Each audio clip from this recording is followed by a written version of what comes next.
गायत्री हिंदी विद्यालय में आपका स्वागत है। नमस्ते बच्चों, मेरा नाम सतीश, मैं हिंदी अध्यापक हूँ। आज मैं परीक्षाओं के लिए उपयोगी दूरदर्शन निबंध पढ़ाना चाहता हूँ। किताब खोलकर लिखते हुए पढ़िए। निबंध कैसे लिखना चाहिए, रूपरेखा में क्या क्या होना चाहिए, इन सभी विषय भी आज हम सीखेंगे। अगर कोई शंका होते तो गूगल क्लासरूम में पोस्ट कीजिए।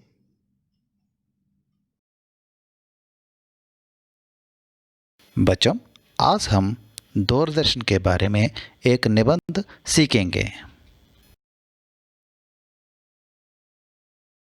बच्चों, इस कक्षा में दूरदर्शन के बारे में प्रस्तावना, विषय विश्लेषण, लाभ, नष्ट आदि सीखेंगे।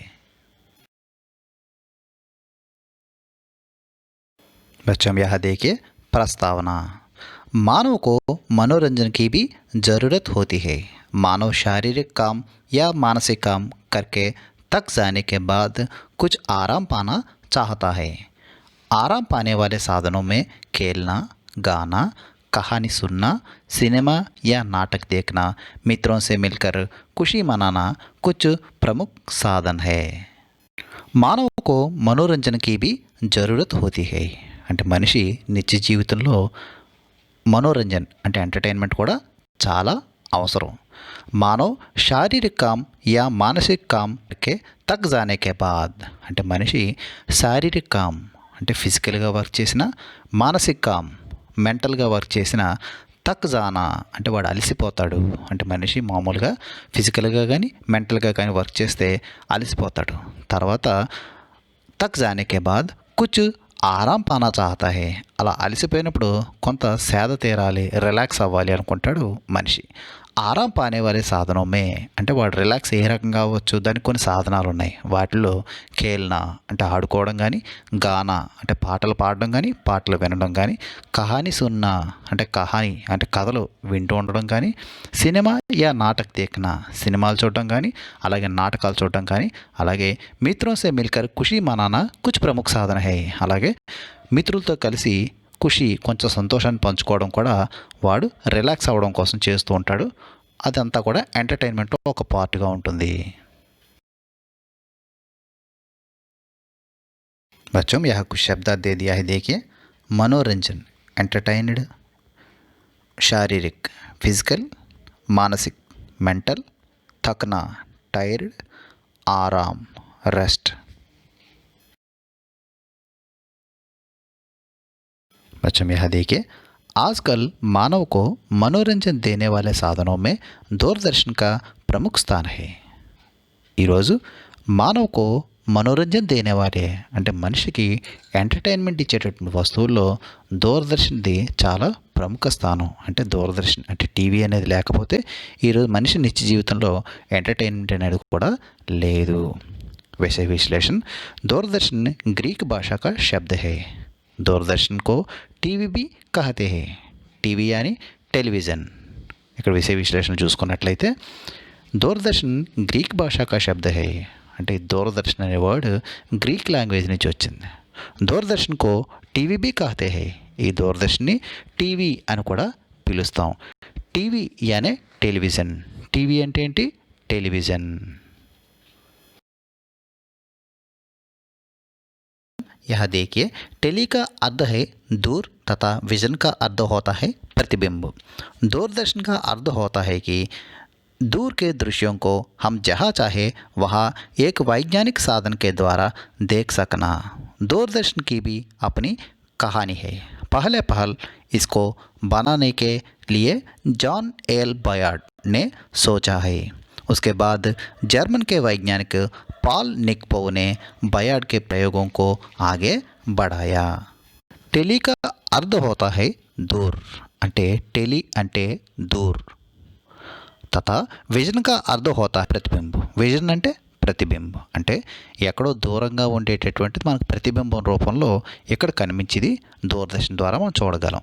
दूरदर्शन का अर्थ होता है दूर के दृश्यों को हम जहाँ चाहे वहाँ एक वैज्ञानिक साधन के द्वारा देख सकना।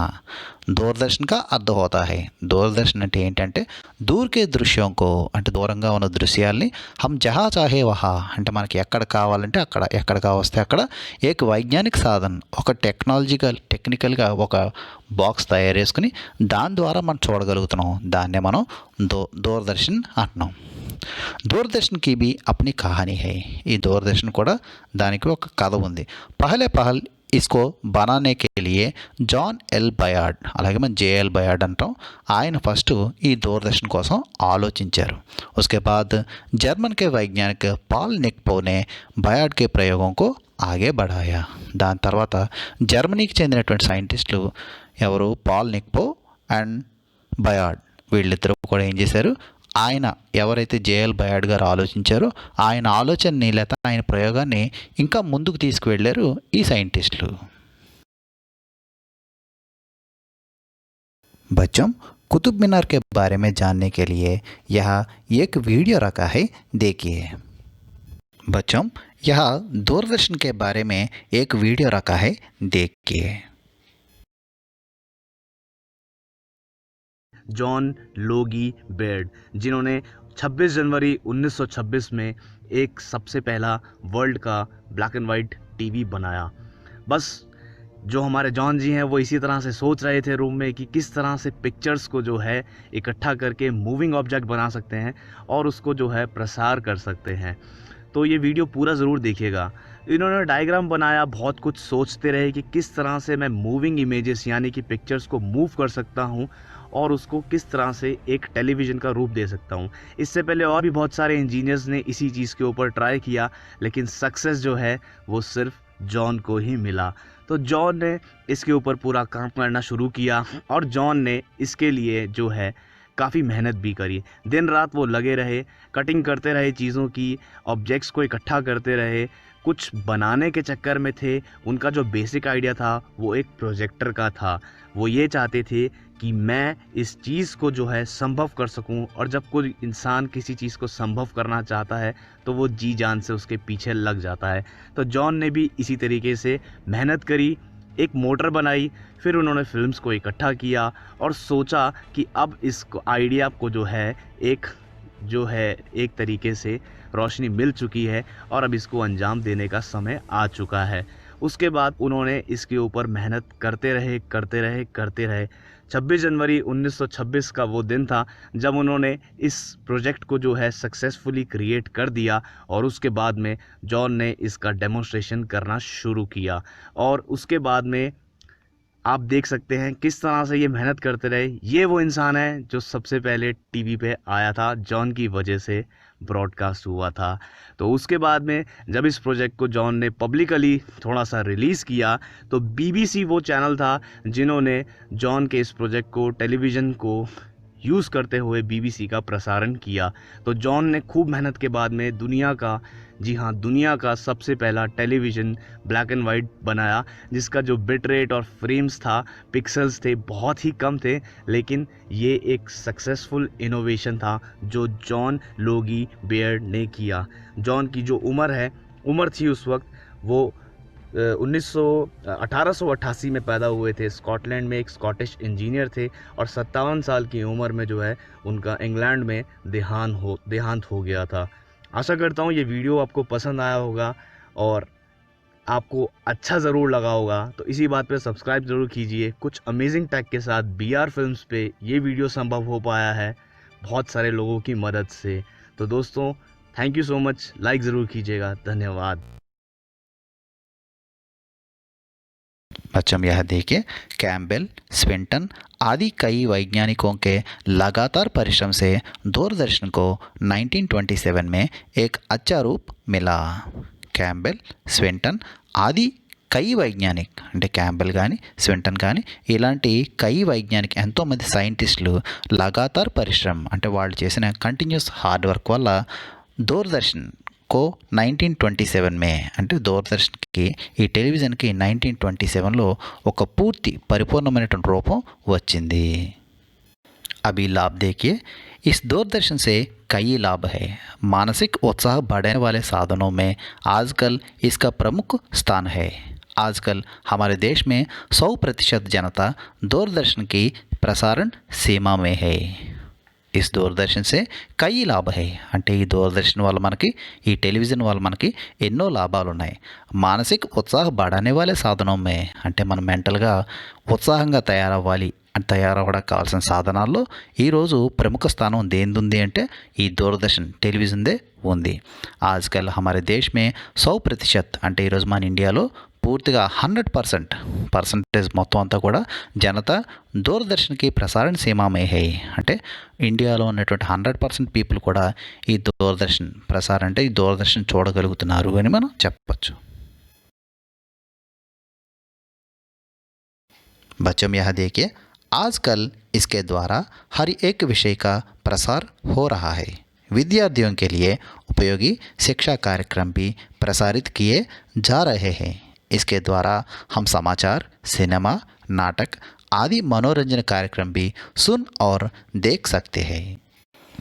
आजकल इसके द्वारा हर एक विषय प्रसार हो रहा है అంటే ఈరోజు మనకి టెలివిజన్లో ప్రతి విషయం కూడా మనకి ప్రసారం జరుగుతోంది అంటే టెలికాస్ట్ అవ్వడం జరుగుతోంది. ఎలాంటి విషయాలంటే విద్యార్థిयों के लिए उपयोगी शिक्षा कार्यक्रम प्रसारित किए जा रहे हैं అంటే స్టూడెంట్స్కి కావాల్సినటువంటి శిక్షా కార్యక్రమం ఎడ్యుకేషన్ ప్రోగ్రామ్స్ ఏవైతే ఉంటాయో వాటన్నిటి గురించి కూడా టెలికాస్ట్ జరుగుతుంది. ఇస్కే ద్వారా హమ్ సమాచార్ అంటే వీటితో పాటుగా మనం సమాచార్, సినిమా, నాటక్ ఆది మనోరంజక కార్యక్రమం అంటే మనం ఈ న్యూస్ కానీ సినిమాలు కానీ నాటకాలు కానీ ఇలాంటి మనోరంజక్ ఎంటర్టైన్మెంట్ ప్రోగ్రామ్స్ అన్నీ కూడా మనం సున్ ఔర్ దేఖ్ సక్తే హై మనం వినగలుగుతున్నాము, చూడగలుగుతున్నాము ఈ టెలివిజన్స్ వల్ల.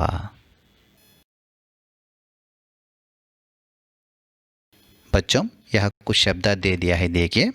मनाना सेलिब्रेटिंग, आजकल नवेडेज, प्रतिबिंब रिफ्लेक्शन, वैज्ञानिक साइंटिस्ट, लगातार कंसिस्टेंटली, प्रतिशत परसेंटेज. बच्चों यह कुछ नष्ट दे दिया है देखिए. इसे लगातार देखने से आंखों की ज्योति भी मंद पड़ती है. दैनिक कामकाज छोड़ के इसमें लीन ना होना चाहिए. छात्रों को पढ़ाई छोड़कर ज़्यादा समय इसके सामने बिताना नहीं चाहिए. दूरदर्शन के प्रसारणों का सदुपयोग करके नियमित रूप से देखने से मानव जीवन सुखमय होता है. इसे लगातार देखने से आंखों की ज्योति मंद पड़ती है అంటే ఈ టెలివిజన్స్ని కంటిన్యూస్గా చూడకూడదు. చూస్తే మన కంటి చూపు పోయేటటువంటి ప్రమాదం కూడా ఉంది. దైనిక్ కామ్కాజ్ చూకే ఇస్మే లీన్ నా హోనీ చాహియే. అలాగే దైనిక్ కామ్కాజ్ అంటే మనం రోజు చేయవలసిన పనులన్నింటినీ కూడా వదిలేసి ఈ టీవీలో లీనమైపోవడం చేయకూడదు. छात्रों को पढ़ाई छोड़कर ज़्यादा समय इसके सामने बिताना नहीं चाहिए. పిల్లలు పढ़ाई छोड़कर ఎడ్యుకేషన్ అంటే చదువు వదిలేసి ज़्यादा समय ఎక్కువ సమయాన్ని ఈ టీవీతో గడపకూడదు అంటే టీవీతో ఎక్కువగా చూడకూడదు. दूरदर्शन के प्रसारण का सदुपयोग करके नियमित रूप से देखने से मानव जीवन सुखमय होता है. ఈ దూరదర్శన్ ప్రసారాలన్నీ కూడా అంటే దూరదర్శన్లో టెలికాస్ట్ అయ్యే ప్రోగ్రామ్స్ అన్నీ కూడా సదుపయోగ కర్కే అంటే మనం సదుపయోగం చేసుకోవాలి. చేసుకున్నట్లయితే నిజంగా మనిషి జీవితం సుఖమయ హోతా హై మనిషి జీవితం చాలా సుఖంగా తయారవుతుంది ఈ టెలివిజన్ వల్ల. बच्चों यह दूरदर्शन के बारे में एक वीडियो रखा है देखिए. हिस्टोरिक हिंदी के इस एपिसोड में हम आपको बताएंगे टेलीविज़न से जुड़ी कुछ रोचक बातें. तो चलिए देखते हैं क्या हैं वो रोचक बातें. टेलीविज़न को विज्ञान का एक अद्भुत आविष्कार माना जाता है. इसका आविष्कार J.L. बेयर्ड ने 1925 में किया था. टेलीविज़न को हिंदी में दूरदर्शन कहा जाता है क्योंकि ये दूर की वस्तु की चलती हुई इमेज हमारे सामने प्रस्तुत करता है.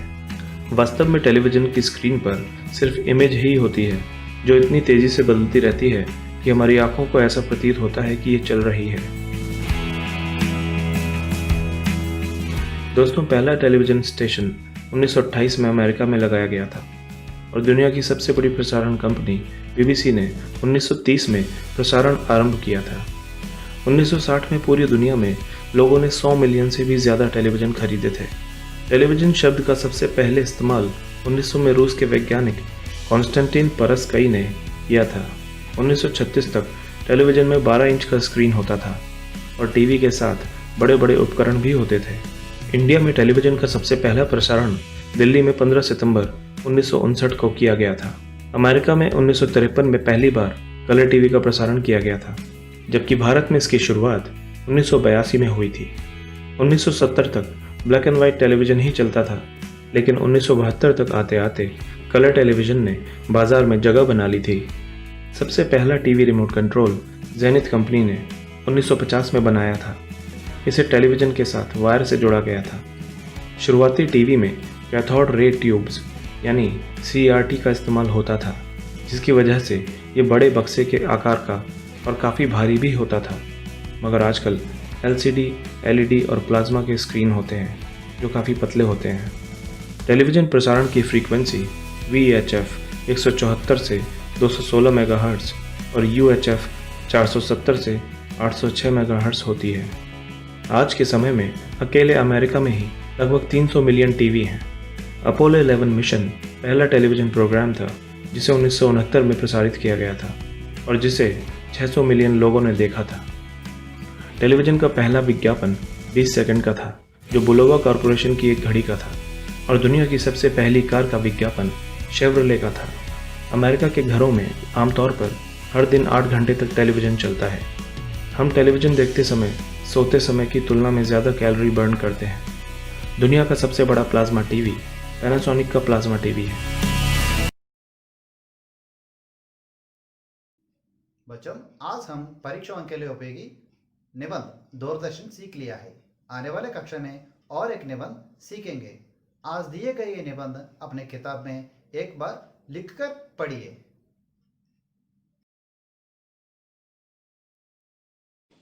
Thank you.